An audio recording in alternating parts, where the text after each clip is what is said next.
O DS2 é um DAC amp do tamanho de um pendrive com uma entrada 3,5 típica, capaz de amplificar 128 mW a 32 ohms e uma 4.4 balanceada que é capaz de amplificar 510 mW a 32 ohms, com certeza surpreendente, não é mesmo? Eu acho ainda mais surpreendente ele conseguir amplificar isso tudo por não ter bateria interna com essa potência e principalmente na 4.4mm ele vai empurrar até os seus fones mais parrudos em viagens. Imagine você ouvindo música no ônibus ou no avião com um carinha desses aqui.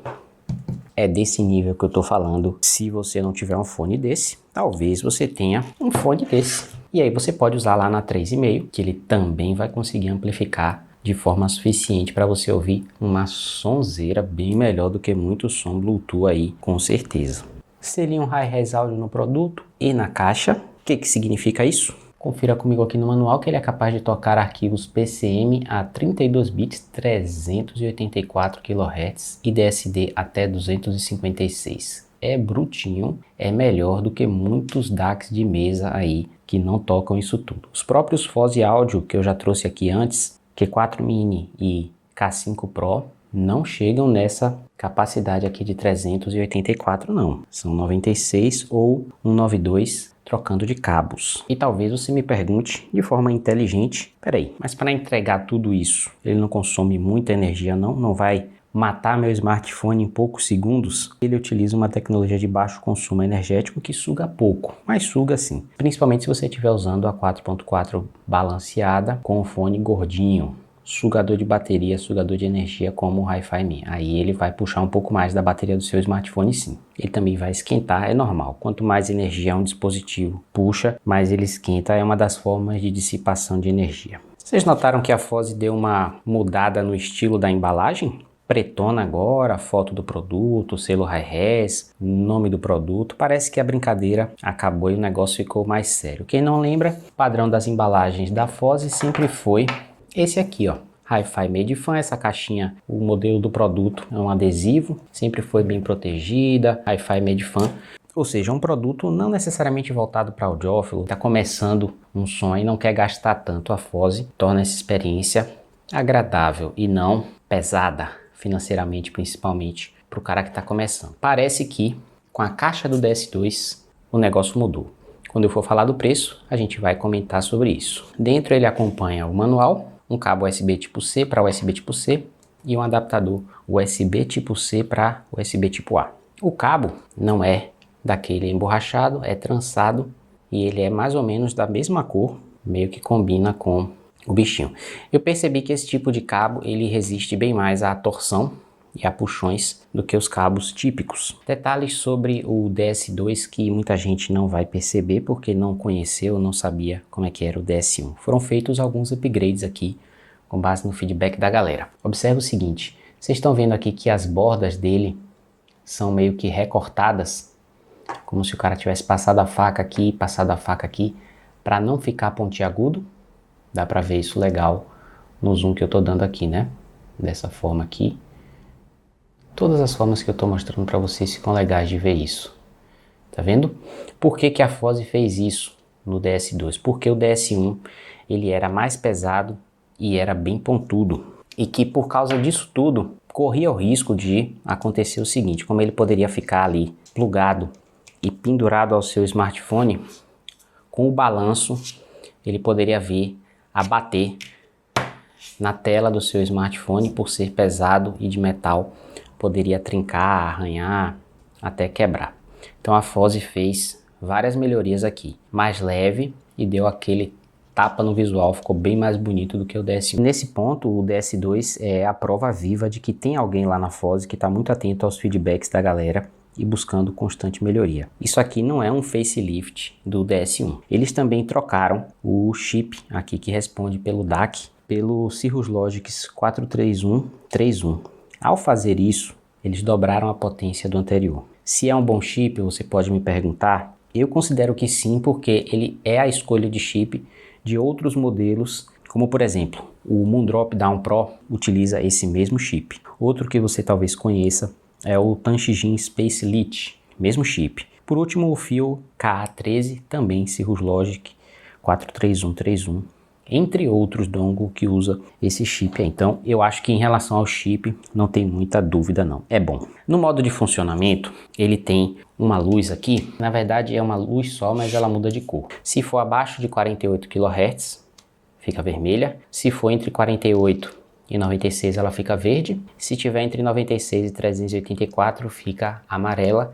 Se estiver tocando DSD, fica azul. Um ponto importante que eu quero salientar é que os botões de volume funcionam de forma independente. Você vai ter que abaixar aqui e abaixar no seu smartphone, ou aumentar todo aqui e aumentando no seu smartphone, ou deixar no máximo lá e ir mexendo aqui. Eu senti falta de um aviso sonoro ao atingir o máximo, como a gente vê em algumas caixinhas Bluetooth. Você sabe quando a caixinha chegou no volume máximo. Ele não deixa você chegar no volume máximo só apertando e segurando. Você vai ter que ir apertando várias vezes até chegar no máximo. Outro detalhe aqui que passa despercebido, os volumes são simétricos e a marcação aqui não é suficiente para você saber de forma tátil se está passando por cima do botão de aumentar ou de diminuir o volume. Isso aqui para você pegar na calça, no short e tentar aumentar ou diminuir, seria muito mais fácil se os botões tivessem uma textura diferente ou se eles fossem assimétricos. O botão de volume fosse um botão maior e o botão de volume fosse um botão menor.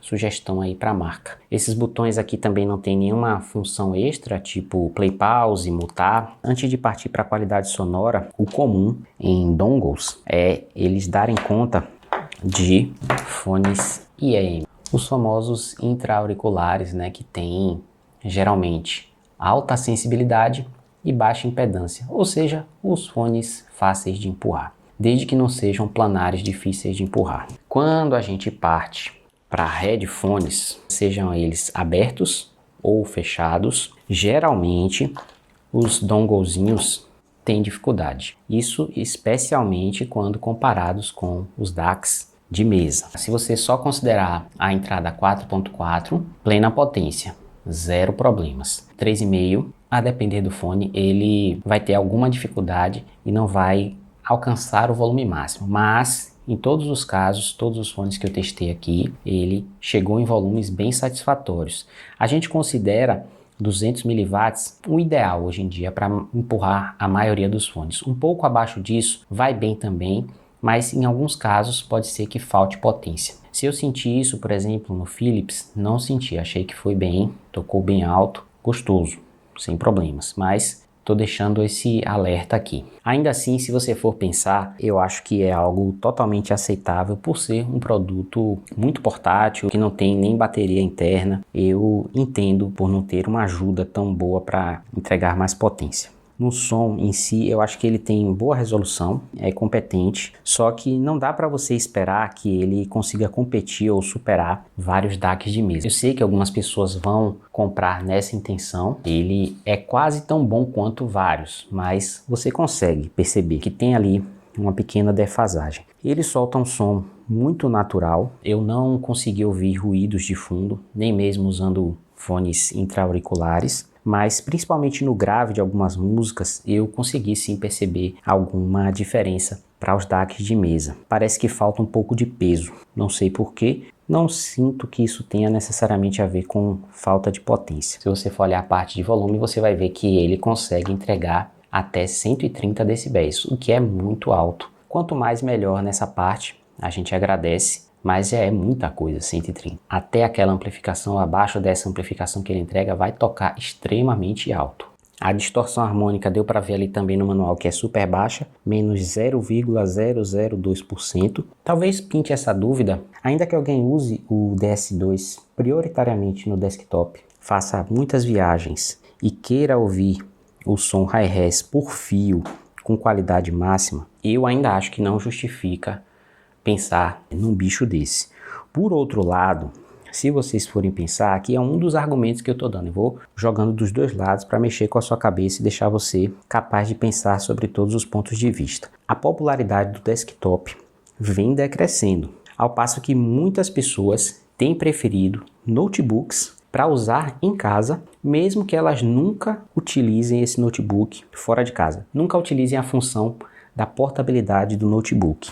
Nesse caso, de alguém que tenha, por exemplo, um notebook em casa, e leve ou não para a rua, leve ou não para o trabalho, e ela queira algo bom, na verdade, muito bom, e muito portátil, tão portátil quanto um notebook, um netbook, aí sim eu vejo o DS2 como um equipamento que se encaixa melhor, para não dizer perfeitamente, no seu perfil. Quer ver outro negócio que cresceu demais aí no mercado? Foi o mini PC. Todos com o mesmo problema do desktop. Dificilmente a placa de som on-board vai entregar um som com potência e resolução equiparável até mesmo a um dongle como esse aqui. É muito acima. Se você for por essa comparação, isso aqui espanca as plaquinhas de som on-board de notebooks, desktops e também netbooks. Aí a gente vai entrar na parte do sofrimento que infelizmente acontece. Esses bichinhos são a solução perfeita para o que infelizmente a indústria até do Android adotou, copiando muito erroneamente a dona Apple maldita desgraçada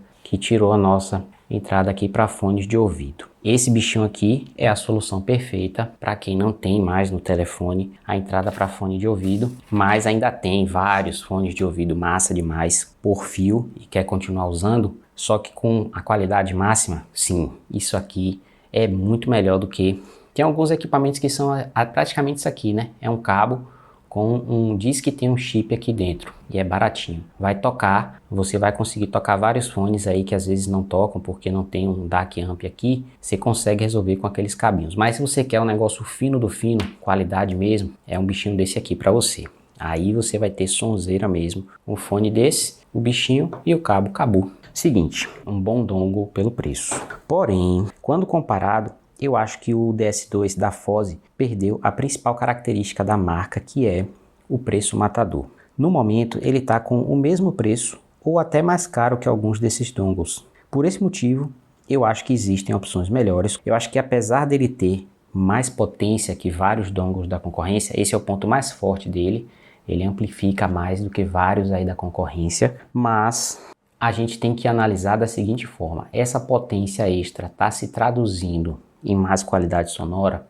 E não foi isso que eu vi. Eu vi qualidade sonora muito boa, equivalente, nunca superior, no máximo equivalente. É salgado? É salgado. Mas se você for pensar como solução única, né, que você pode usar, pode plugar no PC, no desktop, pode plugar no notebook, pode usar no smartphone, vai atender em todas as situações. Por falar em PC, nesse caso, eu acho que não seria nada demais, pelo preço, incluir um cabo como a Foze já manda para os DACs de mesa. USB tipo C, para USB tipo C com adaptador para USB tipo A. Usar esse tipo de cabo aqui, ó, com o adaptador lá no PC, a tendência é que ele fique pendurado. Não é legal. E eu acho que um cabo desse que eu mostrei para vocês ali do preto, que ela já manda, não ia pesar no preço desse produto aqui. Ainda mais para quem está produzindo em larga escala, o preço de um cabo desse é irrisório. Tem algumas observações no manual que eu quero chamar a atenção para vocês, são importantes. A Foze não escondeu isso, achei legal da parte dela.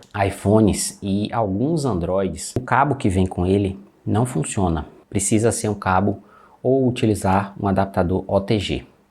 Seria bom se a Foze também fornecesse esse adaptador ou esse cabo Lightning para OTG. Falando ali dos iPhones que usam, por exemplo, o cabo Lightning. Tem alguns relatos de pessoas que compraram o adaptador OTG do Lightning para USB tipo C e mesmo assim não funcionou. Os raríssimos relatos de Android que não funcionaram diretamente USB tipo C para USB tipo C e precisou da função OTG. Outra coisa que eles pedem para você fazer, mas isso aqui eu acho uma burrice alguém fazer, é não utilizar adaptadores de 3,5 para 4.4. Coloca o cabo mesmo 4.4 mm, não fica usando adaptador para tentar extrair potência disso. você não vai poder atender ligações no seu smartphone enquanto você estiver usando o bichinho. Na verdade, você vai poder atender, mas ele não vai funcionar nesse caso. Ele vai desativar e aí a ligação vai funcionar pelo speaker, pelo alto-falante do seu smartphone e o microfone também do seu smartphone. Coisas aqui que eu gostaria que tivessem sido mais cuidadosas. A gente está falando de um produto que é portátil, pequeno, fácil de perder. Pô, cairia muito bem você mandar uma bolsinha para guardar isso aqui, ó. O dongle, o adaptador e o cabo. Você bota lá na mochila, não perde, pega bem demais, não pega? Fala a verdade, tá legal a embalagem, mas nessa parte aqui, ó, eu substituiria tranquilamente essa caixinha, que isso aqui você não vai usar, você vai guardar, você não vai levar essas coisas aqui dentro da sua mochila, uma caixa de papelão que vai amassar com o tempo e vai perder a função. Isso aqui ficou mesmo para embalagem, mas poderia ser substituída por uma bolsinha. Na minha visão, não sei vocês. Muito obrigado ao pessoal da Foze por enviar produtos, por confiar não só na minha análise, mas por me pedir sempre feedback, o que eu gostei, o que eu não gostei, sempre tentando melhorar os produtos. Não sei se eu tenho toda essa moral com a Foze, mas eu sempre dou lá o meu retorno do que eu achei e dou no vídeo também. Não é porque eles me mandam as coisas que eu vou deixar de falar do que eu gostei ou deixei de gostar nos produtos. Essa é a minha identidade, a minha marca registrada, aquilo que faz o meu nome. E por isso eu não posso abrir mão disso em função de marca ou produto algum. Espero que a Foze entenda, eu vejo que eles entendem e que eles continuem sempre evoluindo, fazendo ótimos produtos aí. Mas, por favor, pessoal da Foze, não perde a identidade não. Mantenha aquela característica que a gente ama, principalmente aqui nós brasileiros, com tanta dificuldade econômica, a gente quer que vocês continuem fazendo produtos com custo-benefício máximo. Essa é a grande sacada de vocês aí que faz sucesso aqui. No mundo afora a gente sabe que os gringos têm opções 1000 por preços muito parecidos. Falando em preço lá fora, esse produto está convertido exatamente como está lá fora. Não é um produto que está sofrendo inflação aqui no Brasil. Ele custa lá fora $60, 6 vezes 5, 30. 300 pilas é exatamente o que ele está custando. Fica fora do Remessa com Fome, mas lembre que a Foze está trazendo esse e outros muitos produtos para o Estoque Brasil para oferecer preços muito mais equilibrados para vocês, mais justos, não só para o produto chegar logo na sua casa, mas também para te fazer cair fora da taxa. Normalmente não fica o valor redondo como está lá no AliExpress, é um pouco a mais, mas esse pouco a mais ainda é bem longe daquele dobro que você pagaria dentro do Remessa Conforme típico. Vou ficando por aqui, um abração, tchau, tchau!